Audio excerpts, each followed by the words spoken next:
非常高興可以一齊同大家慶祝 ACCA 喺香港扎根75週年。如果用一個字嚟形容過去嘅一年，我諗用一個字叫變 change 就適合不過啦。面對種種嘅變化，我哋 ACCA 嘅概念就係 think ahead， 令大家喺變化出現之前已經係早着先機，做好部署。我相信喺新會長 Wilson 嘅帶領底下 ，ACCA 會繼續與時並進，帶領我哋行業繼續穩步向前，走在時代最尖端。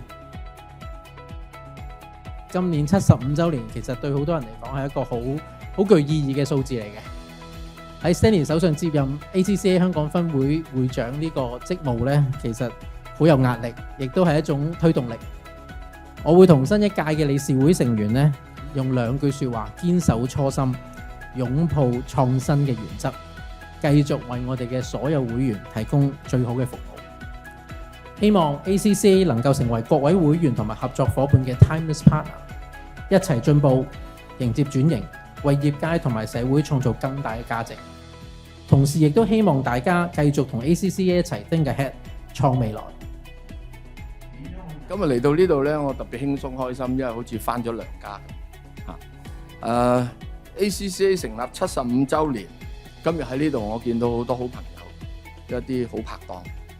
而家咧，全球嘅政治經濟格局其實都係深刻變化。除咗呢個地緣政治之外，科技嘅變革、人工智能所帶嚟顛覆性嘅變革，一定會深刻影響到我哋各位會員朋友你嘅工作，以至到未來你喺商業社會裏面嘅角色。有挑戰，亦都有機遇。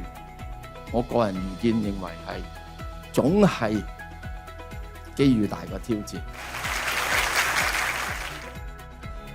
3、2、1 Cheers！ 轉氣光輝，共啟未來。